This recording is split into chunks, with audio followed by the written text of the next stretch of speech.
নাৰদৰ পূৰ্বজন্মৰ কথন ঔ হৰি নাৰদৰ পূৰ্বজন্মৰ কথন নাৰদ পূৰ্বজন্মত কি আছিলে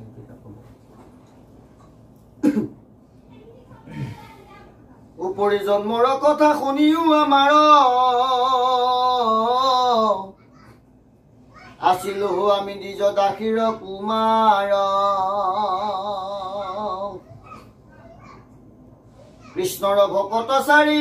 পৰম সন্যাসী বনশিলা বাৰিষা ব্ৰাহ্মণৰ ঘৰে আহি পূৰ্বজন্মত নাৰদ নাছিলে এজন দাসী পুত্ৰ আছিলে দ্বিজ দাসীৰ পুত্ৰ আছিলে তাৰপিছত কি হৈছিলে বাৰিষা ঋতু যেতিয়া হ'ল চাৰিজন কৃষ্ণৰ ভকত সন্যাসীয়ে কি কৈছিলে এজন ব্ৰাহ্মণৰ ঘৰত আহি কি কৈছিলে এই বাৰিষা কালটো নিয়াইছিলে এৰামে পাঞ্চ বৰিষৰ আমি অবুধ চৱাল পাঞ্চি লেখে ধৰুণী তেতা সম্বাৰ আল তাৰপৰা নাৰদে কি কৰিছিলে দাসী পুত্ৰ হৈ যাব এই ভকতসকলৰ আল পৰিশ্ৰম ধৰি আছিলে এৰাম শুনো কৃষ্ণ কথা নিতে কৰণিত কীৰ্তন তা সম্বাৰ কৰো আৰু উচ্ছিষ্ট ভোজন আৰু মই কি কৈছিলো তেওঁলোকে যেতিয়া কৃষ্ণ কথা কীৰ্তন কৰিছিলে মই শুনি আছিলো আৰু তেওঁলোকে খোৱাৰ পিছত প্ৰসাদ খোৱাৰ পিছত কৃষ্ণ প্ৰসাদ খোৱাৰ পিছত যিখিনি থাকি গৈছিল উচ্ছিষ্ট অৱশিষ্টখিনি মই খাইছিলো এৰামে গুচাইলা মলৰ মল সন্তৰ সংগতি কৃষ্ণ হেত দেৱত পৰিল মূৰ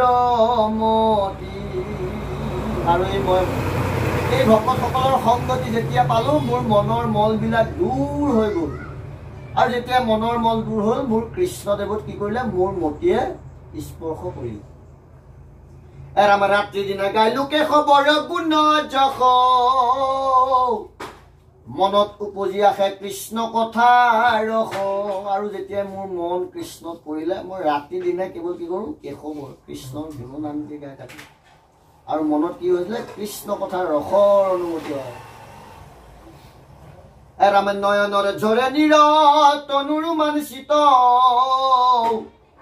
ভকতৰ সংগত পবিত্ৰ ভৈল চিত্ত আৰু মোৰ চকু পানী ওলাই যায় কেতিয়াবা গাটো পুলকিত হয় কৃষ্ণ কথা আৰু এই ভকতৰ সংগতে মই কি হলো পবিত্ৰ হলো এৰামে বাৰিষা বঞ্চি আচাৰি কৰিলা গমন এন দেখি মূৰ উত্ৰাৱল কৰে মন আৰু যেতিয়া বাৰিষা গুচি গ'ল এই ভকত চাৰিজনো গুচি গ'ল আৰু যেতিয়াই গুচি গ'ল মোৰ মনটো কি কৰিলে একদম উত্ৰাৱল হৈ গ'ল তেওঁলোক গুচি গ'ল এৰাম পাছে পাছে যাওঁ কৰি কাটৰ অশেষ গুৰু খাব কিছু দিও মোক উপদেশ আৰু যেতিয়া তেওঁলোক গুচি গ'ল মোৰ পাছে পাছে গ'লো তাৰপৰা কাটৰ কৰি তেওঁলোকক সুধিলো মোক কিছুমান আপোনালোকে উপদেশ দি যাওক এৰাম হেন বা পাতকী সংসাৰ কতৰো আশী শুনিয়া সদয় ভৈল চাৰিও সন্যাসী আৰু যেতিয়া 5 বছৰৰ শিশুটোৱে সুধিলে ভকত কেইজনক যে মই সংসাৰত পৰি মৰি আছো মই পাপী মোক উদ্ধাৰৰ কিবা উপদেশ দিয়ক তেতিয়া তেওঁলোক কি হ'ল তেওঁলোকৰ চাৰিজনে হৃদয়খন গলি গ'ল উলটি ধৰিয়া মোক কৰিলা চাস পৰম ৰহস্য কথা কৰিলা প্ৰকাশ আৰু যেতিয়া সুধিলে তেওঁলোকে আশ্বাস কৰি পৰম ৰহস্য গোপন কথাটো কৈ দিলে কহিলন্ত ঈশ্বৰ ভকতি মহাজ্ঞান যেন অন্ধলাক দিলা দিব্য চক্ষুদান আৰু কি কৰিলে পৰম ঈশ্বৰৰ ভকতি জ্ঞান বিষয়ে মোক ক'লে আৰু মোৰ দৰে অন্ধক কি কৰিলে দিব্য চকু প্ৰদান কৰিলে বান্ধৱ কৃষ্ণক মই ভৈলো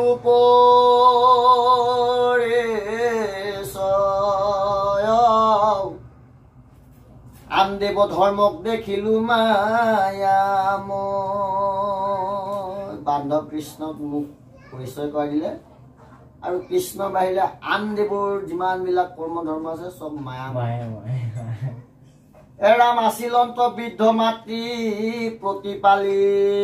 মোক অ দংখিলে কখৰ পেটে হু গৈল পৰলোক মোৰ বৃদ্ধ মাতৃ আছিলে তেওঁকো খাপে দংশন কৰিলে আৰু তেওঁ পৰলোকগামী হ'ল অ হেন দেখি আমাৰ উদাস ভৈল মন উত্তৰ দিশক লাগি কৰিলো গমন অকল মাকে আছিলে মাকো খাপে সতি মাৰি পেলালে আৰু এতিয়া তেওঁ কি কৰিলে উত্তৰ দিশত গমন কৰিলে বেছি বছৰ হোৱা নাই 5 বছৰ এৰাম এৰাইলো নগৰ গ্ৰামে নদী নদেশ ঘোৰ অৰণ্যত ভৈলো আপুনি প্ৰৱেশ বন মধ্যে দেখিলো বিচিত্ৰ সৰোবৰ স্নান পান কৰি ভৈলো সুস্থ কলেবৰ চব একদম গাঁও নদী নদ দেশ অৰণ্য এইবিলাক কৰি গৈছে আৰু চব পাৰ হৈ গৈছে উত্তৰ দিশে আৰু সৰোবৰত স্নান কৰে পানী জল কৰে তেনেকৈ তেওঁ শৰীৰটো বৰ্তাই আছে এৰাম আসনে বহিলো শিশু অচকুৰ তলে অ কৃষ্ণক চিন্তিবে লৈলো হৃদয় কমলে তাৰপৰা আসন গছৰ তলত মই কৃষ্ণক চিন্তা কৰিলো হৃদয়ত অ উপজিল প্ৰেমাতি দ্ৰৱ হৈল চিত্ত ঝৰে নয়নৰ নীৰ তনুৰ মানে শীত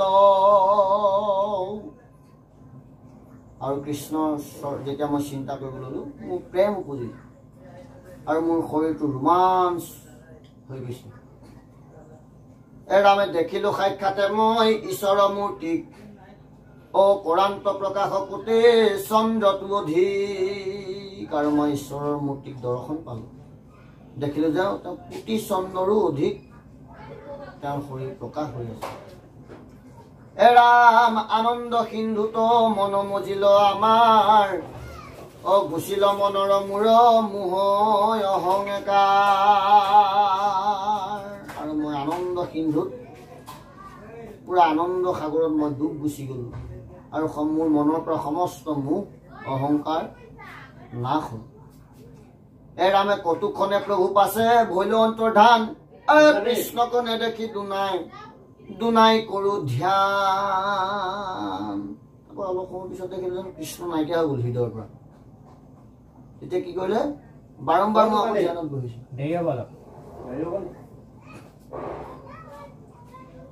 কৃষ্ণক বাৰম্বাৰ ধ্যান কৰিছে হৃদয়ত ধ্যান কৰি আছিলে কৃষ্ণ তাৰপৰা আকৌ হৃদয়ৰ পৰা ৰূপটো নাইকিয়া হৈ গ'ল তাৰপৰা আকৌ দুনাই দিনা আনিবলৈ বিচাৰিছে ৰূপটো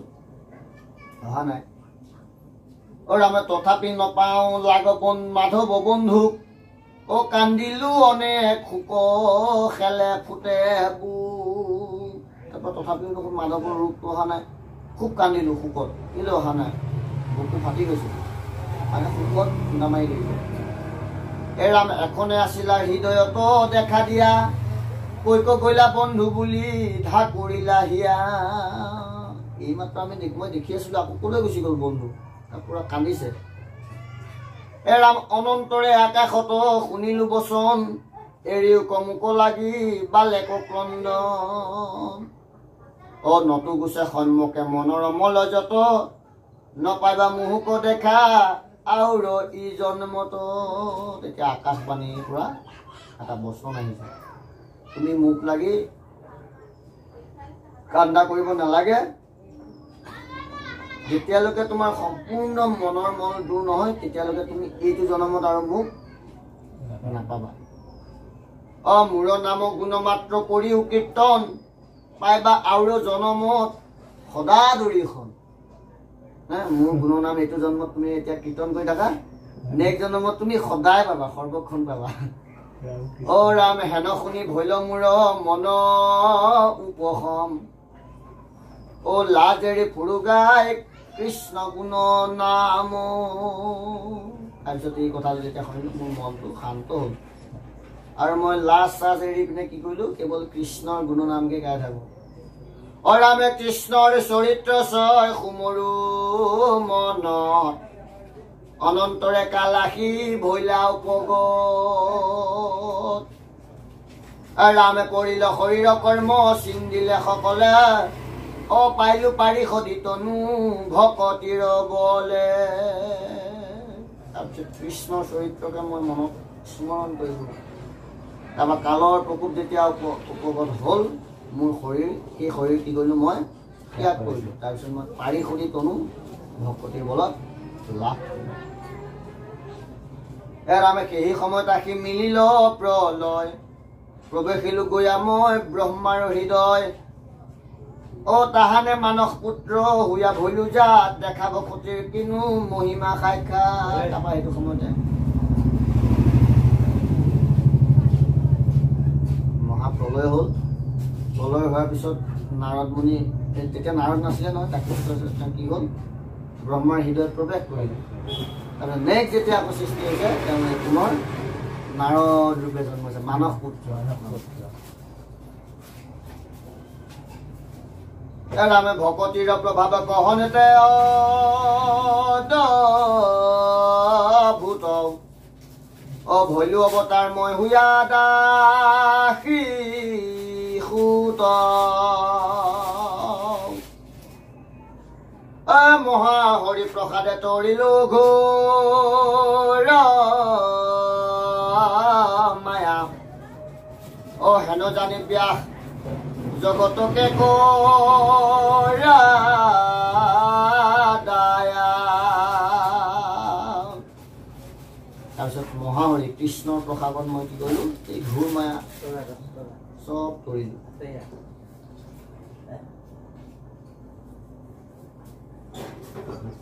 এতিয়া কি কৈছে, সেইটো কাৰণে হে ব্যাস তুমিও কৃষ্ণ গুণনাম প্ৰকাশ কৰা আৰু জগতকে কি কৰা, উদ্ধাৰ। কৃষ্ণ গুণনাম মানে এই ভাগৱত শাস্ত্ৰ জগতক কি কৰা, এই কৃষ্ণ গুণনাম শুনিবলৈ তুমি চান্স দিয়া, আৰু শুনিলে তেওঁলোকো মোৰ দৰেই কি হ'ব, গতি পাব। ৰামে কৃষ্ণ গুণ নাম ধৰ্ম কৰিও বেকত, শ্ৰৱণ কীৰ্তন কৰি তৰু জগত। গতিকে তুমি ভাগৱত শাস্ত্ৰ প্ৰণয়ন কৰি কৃষ্ণ গুণ নাম ধৰ্ম প্ৰচাৰ কৰা, আৰু শ্ৰৱণ কীৰ্তন কৰিয়ে যাতে সমস্ত জগত উদ্ধাৰ হয় তাৰ তুমি ব্যৱস্থা কৰা। ৰাম এহি বুলি ভৈলা মুনি স্বৰ্গত প্ৰৱেশ, ব্যাসো শান্ত চিত্ত ভৈল পায়া উপদেশ। তাৰপিছত নাৰায়ণ মুনি ব্যাসৰ পৰা গৈ স্বৰ্গত আৰু ব্যাসৰো চিত্ত কি হ'ল, শান্ত হ'ল। ৰামে কৃষ্ণৰ মূৰ্তি কপাছে কৰিলে ধ্যান, হৃদয়তে কৃষ্ণক দেখিলা বিদ্যমান। তাৰপিছত কৃষ্ণৰ মূৰ্তি ধ্যান কৰিলে, তাৰপৰা হৃদয়তে কৃষ্ণক তেওঁ লাভ কৰিলে, ব্যাস দিলে। বাম পেশে মায়া দক্ষিণত ভক্তি মাও, দেখি ব্যাস ঋষিৰৰো মাংস ভৈল গাঁও। কৃষ্ণৰ বাওঁ পাশত মায়াদেৱীক দেখিছে, দক্ষিণত সোঁপাশত ভক্তি মাক দেখিছে। আৰু দেখাৰ পিছত ঋষিৰ গাঁও ৰোমাঞ্চ হৈছে। মায়া বান্ধন্ত ভক্তি মাতৃ মেলাৱনত, দুহানো মধ্যস্থ ভাৱে আশা ভগৱনত। এইবিলাক মায়াই কি কৰিছিলে, জীৱবিলাকক বান্ধিছে, কিন্তু ভক্তি মায়ে জীৱবিলাকক মায়াৰ বন্ধৰ পৰা মাজতে ভগৱন্ত প্ৰতিষ্ঠিত হৈ আছে। ৰামে বন্ধৰ মুখৰ হেতু দেখি ব্যাস ঋষি, ভাগৱত শাস্ত্ৰ পাছে কৰিলা ঋষি। তেতিয়া ব্যাসদেৱে গম পালে কথাটো যে কৃষ্ণৰ শ্ৰৱণ কীৰ্তন এইটো হ'ল ভক্তিমা। আমি যে শ্ৰৱণ কীৰ্তন কৰি আছো এইটো আমি ভক্তিমা আশ্ৰয় লৈ আছো। এইটো নকৰি যদি মই মদ নাৰী সংগ কৰি থাকোঁ সেইটো হ'ল মায়ামাও। মায়ামাও এফালে ভক্তিমাও এফালে। আৰু দেখিলে যে এই ভক্তিমাৰ যোনে আশ্ৰয় লয়, ভক্তিমায়ে জীৱবিলাকক কি কৰে, লাহে লাহে এই সংসাৰ বন্ধনৰ পৰা মুক্ত কৰি আনে। ৰাম পৰমৰ শস্য মহা ভকতিৰ পনেথ, শুকক পঢ়াইলা এইটো ভাগৱত গ্ৰন্থ। তাৰপিছত এই ভাগৱত শাস্ত্ৰ ব্যাসদেৱে তেওঁৰ পুত্ৰ শুকদেৱক কি কৰিলে, প্ৰদান কৰিলে। প্ৰথম স্কন্ধৰ 6 অধ্যায়ৰ অন্ত তথা হইল ব্যাস নাৰদ সংবাদ এইটো কথা।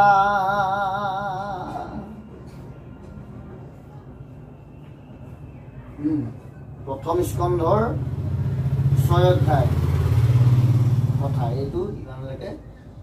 মহাপুৰুষে অনুবাদ কৰিলে। শুনা সভাসদ পদ মহাভাগৱত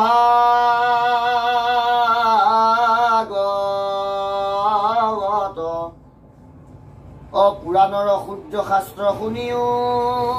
মত এৰাম হুয়া এক শৰণ যিজনে শুনে আক পাৱে পৰম বদ সুখে নিস্তৰে মায়াক যোনে এক শৰণ হয় কেৱল কৃষ্ণ শৰণ লৈ কথা শুনে